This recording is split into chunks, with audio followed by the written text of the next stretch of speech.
इकाई प्रथम सार्वजनिक वित्त, अर्थ, प्रकृति और क्षेत्र। Public finance, meaning, nature and scope. दीर्घ उत्तरीय प्रश्न, लॉन्ग आंसर टाइप क्वेश्चंस। प्रश्न 1, सार्वजनिक वित्त की परिभाषा दीजिए। सार्वजनिक वित्त की प्रकृति एवं क्षेत्र के बारे में बतलाइए। Write the definition of public finance, explain the nature and scope of public finance. अथवा राजस्व का अर्थ बताते हुए इसकी प्रकृति एवं क्षेत्र की चर्चा कीजिए।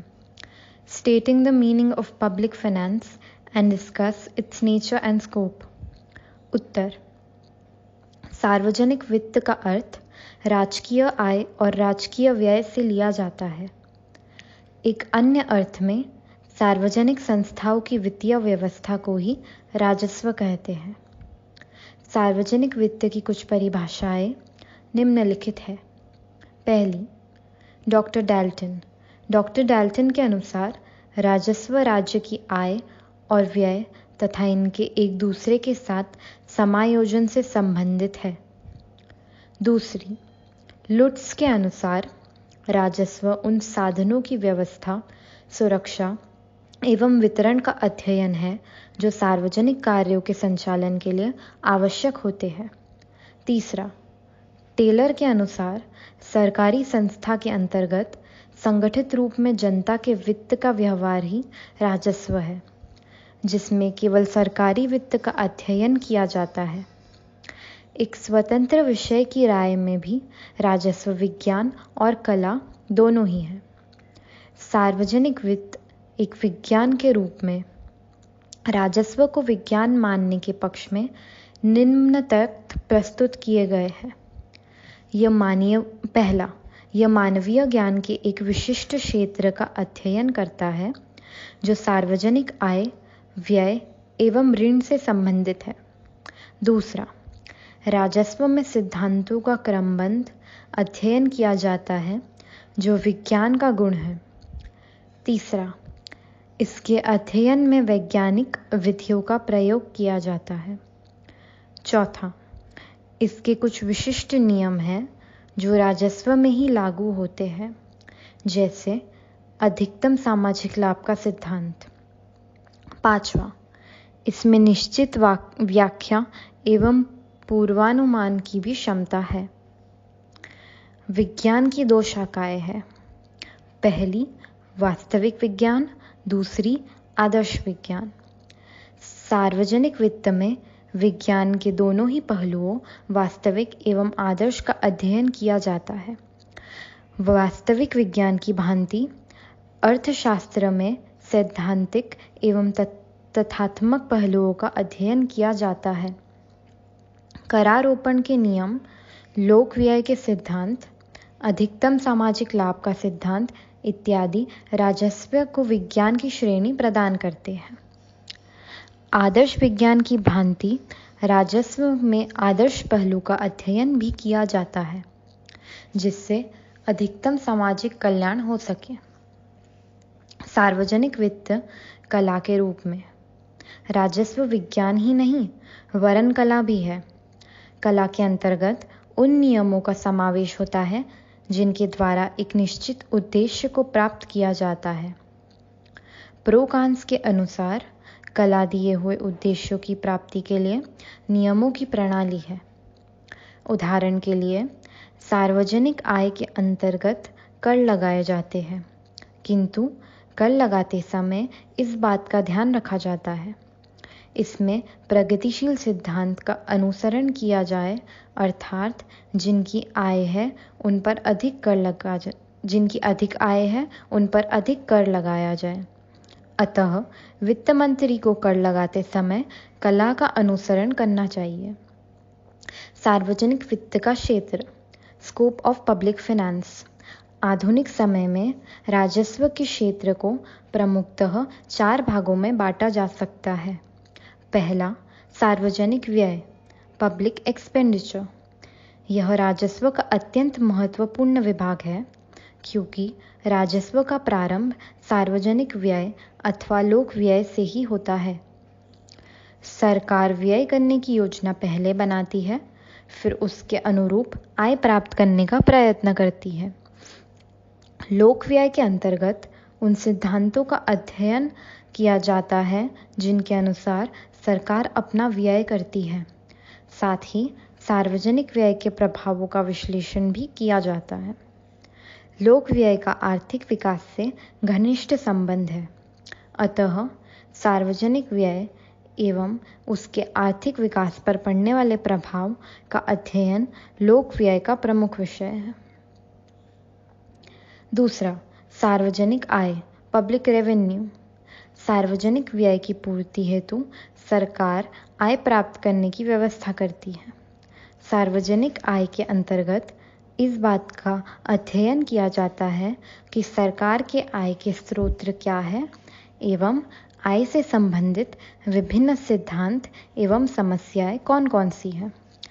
सार्वजनिक आय में करारोपण के सिद्धांत, करों का भार एवं विवर्तन, करदान क्षमता आदि का अध्ययन किया जाता है।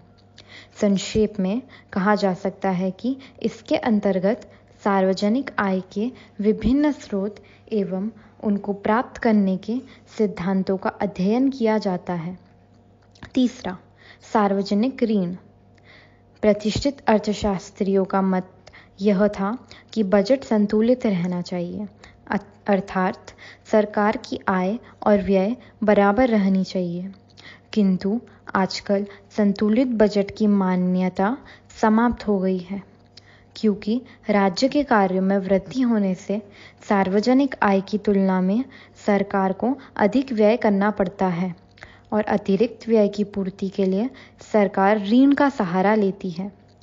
सार्वजनिक ऋण के अंतर्गत ऋण के स्रोत, इसके विभिन्न सिद्धांत, सार्वजनिक ऋण के भुगतान तथा इन ऋणों के प्रभाव एवं भार का अध्ययन किया जाता है।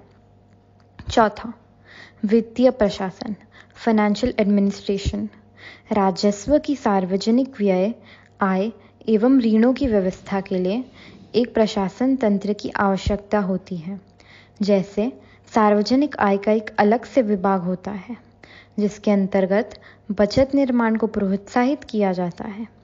सार्वजनिक व्यय की भी पृथक रूप से व्यवस्था एवं नियंत्रण किया जाता है एवं सार्वजनिक ऋणों के लेन देन का भी पूरा हिसाब रखा जाता है।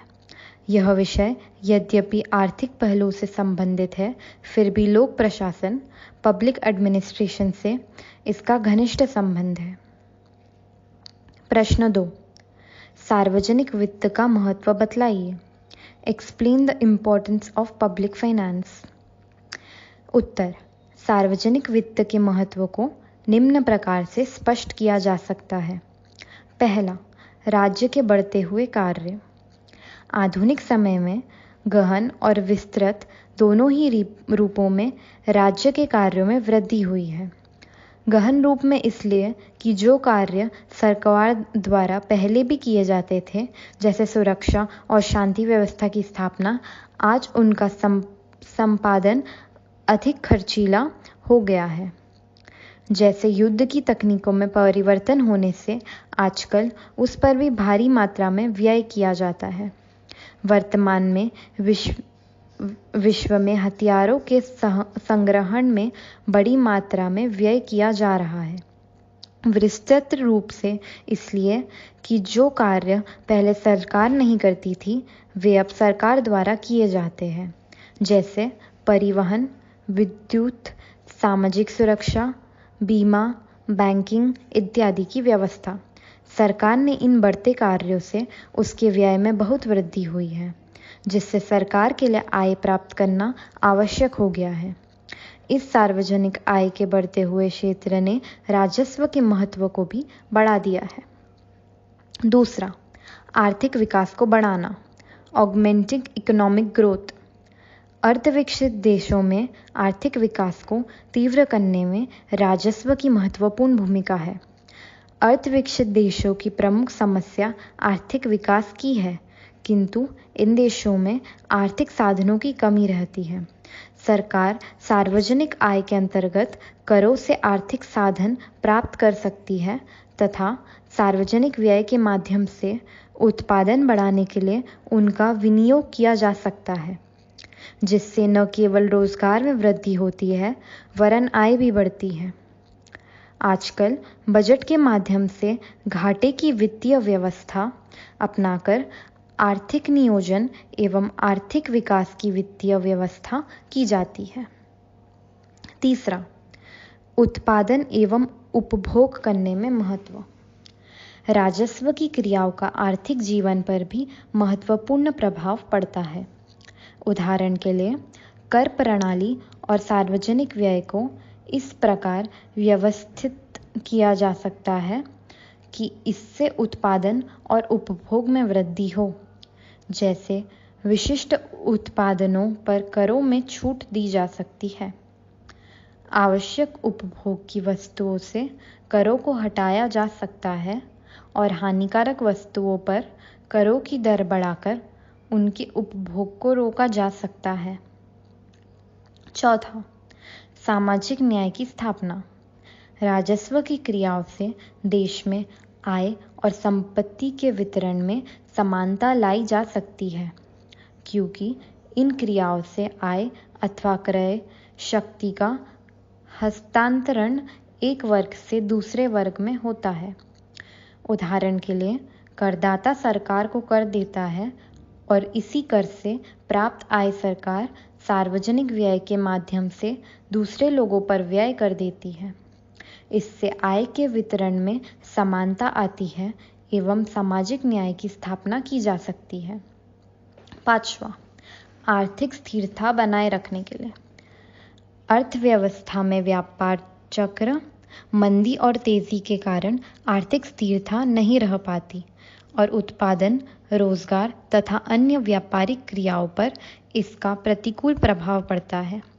जैसे तेजी के काल में यदि सरकार ऋण वसूल करे और सही ढंग से कर लगावे तो बढ़ती कीमतों को रोका जा सकता है।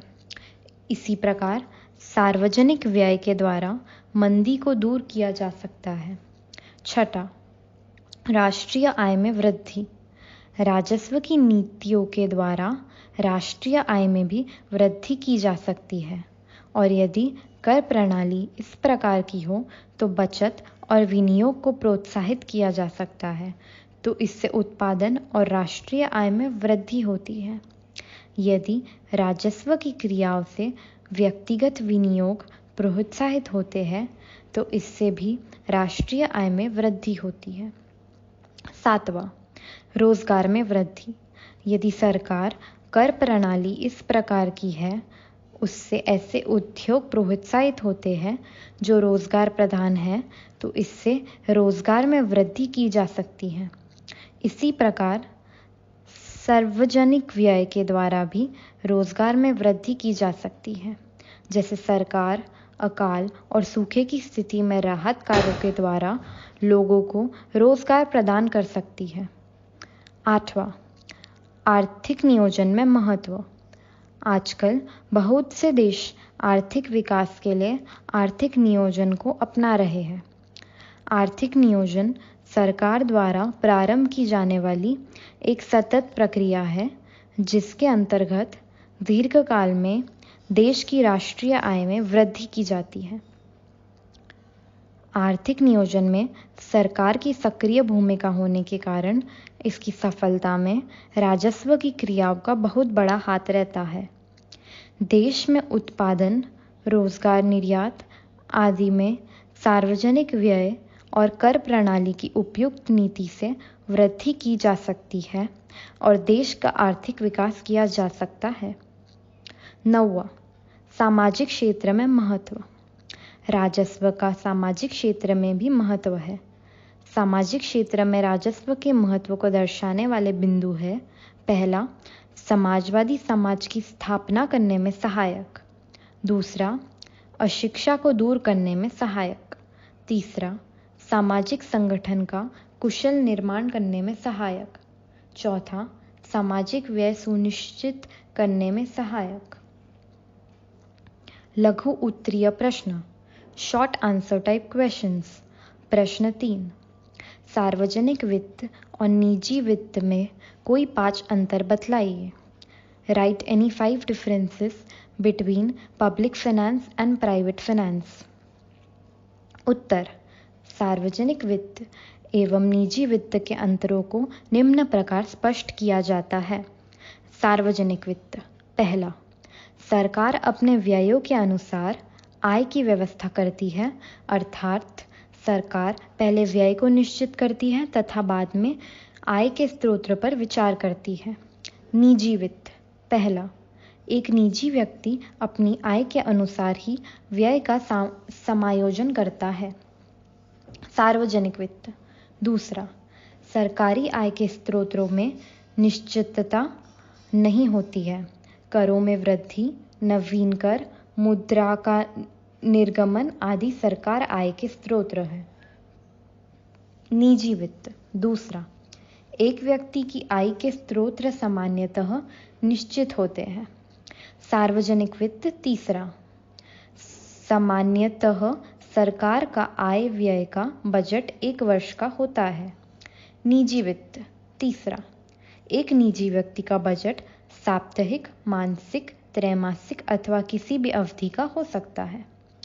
सार्वजनिक वित्त: चौथा, सरकारी वित्त व्यवस्था में किसी भी प्रकार की गोपनीयता नहीं रहती। निजी वित्त: चौथा, एक व्यक्ति इस बात का भरसक प्रयास करता है कि उसकी आय एवं व्यय संबंधी क्रियाओं में गोपनीयता बनी रहे। सार्वजनिक वित्त: पांचवा, सरकारी आय को जमा करने में बल का प्रयोग किया जा सकता है। निजी वित्त: पांचवा, एक निजी व्यक्ति किसी भी प्रकार से बल का प्रयोग नहीं कर सकता है। प्रश्न 4, आर्थिक विकास के क्षेत्र में सार्वजनिक वित्त का महत्व बतलाइए। Discuss the importance of public finance in economic growth. उत्तर: अर्थ विकसित देशों में आर्थिक विकास को तीव्र करने में राजस्व की महत्वपूर्ण भूमिका है। अर्थ विकसित देशों की प्रमुख समस्या आर्थिक विकास की है, किंतु इन देशों में आर्थिक साधनों की कमी रहती है। सरकार सार्वजनिक आय के अंतर्गत करों के आर्थिक साधन कर सकती है तथा सार्वजनिक व्यय के माध्यम से उत्पादन बढ़ाने के लिए उनका विनियोग किया जा सकता है, जिससे न केवल रोजगार में वृद्धि होती है बल्कि वरन आय भी बढ़ती है। वस्तुनिष्ठ प्रश्न, ऑब्जेक्टिव टाइप क्वेश्चंस। सही विकल्प चुनिए। पहला, किस अर्थशास्त्री ने राजस्व क्रियाओं का समर्थन किया? ए. एडम स्मिथ, ब. रिकार्डो, स. जे.एम. केन्स, द. इनमें से सभी। सही उत्तर है स. जे.एम. केन्स। दूसरा प्रश्न, राजस्व के क्षेत्र में कौन सम्मिलित नहीं है? अ. सार्वजनिक व्यय, ब.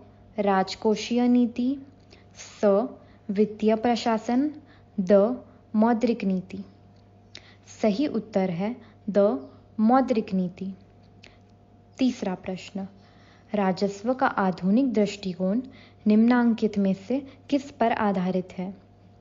अ. हस्तक्षेप नीति, ब. अधिकतम सामाजिक लाभ, स. उपर्युक्त दोनों, द. इनमें से कोई नहीं।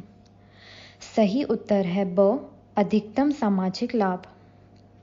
चौथा प्रश्न, अधिकतम सामाजिक लाभ को राजस्व की कसौटी किसने माना? अ. प्रतिष्ठित संप्रदाय, ब. आधुनिक अर्थशास्त्री, स. अ और ब दोनों, द. इनमें से कोई नहीं। सही उत्तर है ब. आधुनिक अर्थशास्त्री।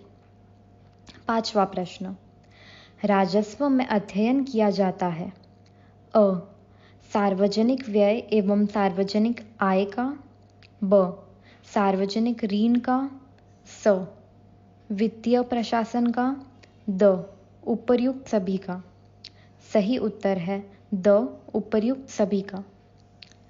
छठा प्रश्न, व्यक्तिगत वित्त में श्रेष्ठ समझा जाता है? अ. संतुलित बजट, ब घाटे का बजट, स आधिक्य बजट, द उपर्युक्त में से कोई नहीं। सही उत्तर है स आधिक्य का बजट।